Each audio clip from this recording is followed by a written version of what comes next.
Hey YouTube, Lucky Nerf back again with a new Nerf video. This time it's again another homemade gun.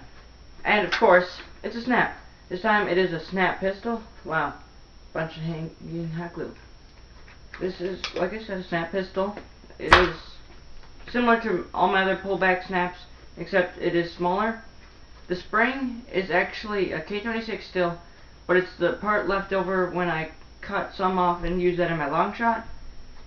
This is the leftover piece of it, so it's a little bit bigger than like 6 inches, I think, because that one was like 4 1/4, so somewhere there. It gets around 3 1/2 inches of draw. It might get a little bit less, and it actually has 2 catch settings, if you saw there. Okay, it's fully caught back, but I can actually let it go and catch into this other one. That is because on the preeminent plunger head, which it has, there's actually a hole drilled through so the bolt can go through that. That hole is filled with the bolt, but not all the way, and it fits perfectly to where the nail hole is because they're the exact same size of hole. So it acts as a second notch. I don't really use that, but it's kind of a neat little thing.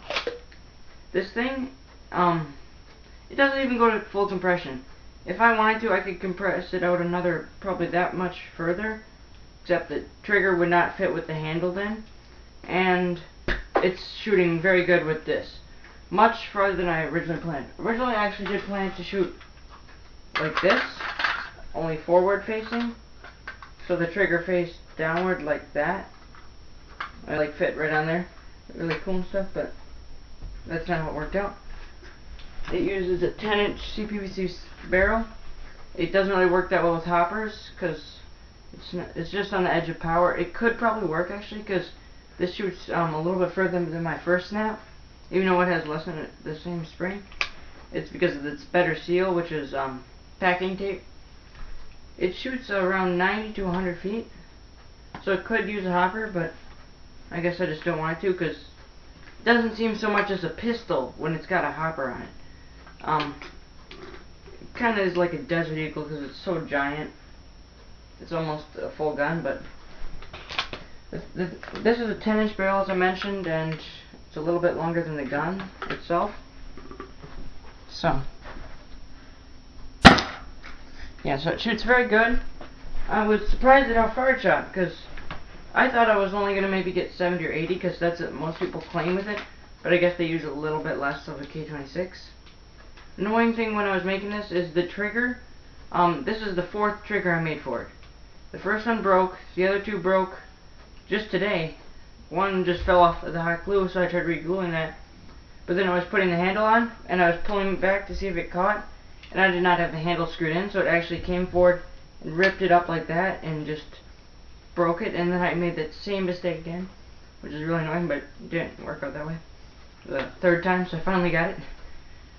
It has grippy handles made just by a Dremel, not really exact, but I like them because the handle is a little bit thinner, but it feels very nice.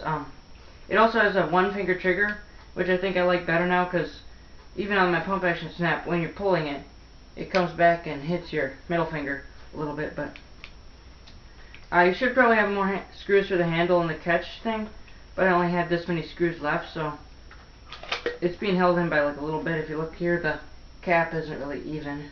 Can't even see that, but seal. Pretty good seal. See, this is what I mean by originally it went in that far.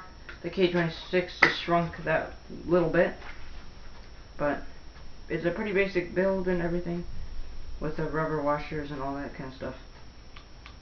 Except something I did different for this trigger was, instead of cutting your trigger exactly down, which if you made a snap you know is a pain, I used washers underneath it and then just used different size washers to get the perfect fit. And it also can shoot out of a 14-inch cpvc barrel. I'll shoot the same dart again quick. So just as hard.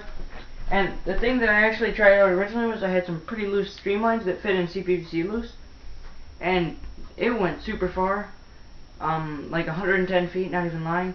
And one of the darts actually, Stefan actually, went 115 and hit that building that you may have seen in my snaps shotgun versus hoppers video. I don't know if it's actually called that, but here it is with the streamline.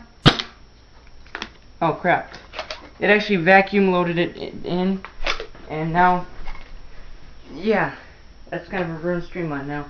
I'll actually shoot that streamline. As you saw, it was all bent and stuff. But here it is firing against the wall even. It still shoots pretty good for being bent like that. And if you know, streamlines aren't really a good springer fit in this. The only reason it's not even going down is because it's bent. But yeah. The other thing I'll be showing in this video is, as you know, the gun I really like, this gun, pump action snap. Just letting you guys know that a friend of mine, Arctic Warfare Gamer, subscribe to him. He also makes Nerf videos and stuff. We will be selling these sometime soon.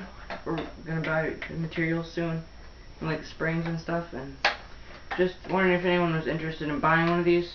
They're very good guns. We're gonna be making 4.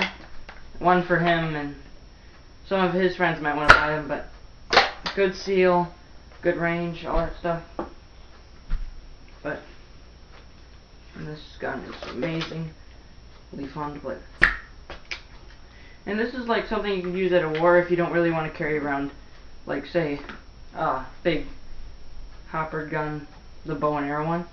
This is a nice small gun, very little pullback, and you're still getting very good range, so they're actually kind of worth it to make. I first thought they won't be that good of an idea. A pistol, why don't you just make a full one? But they're pretty fun guns. Anyways, thanks for watching. Comment, rate, subscribe, and like too. Lucky Niffer says goodbye.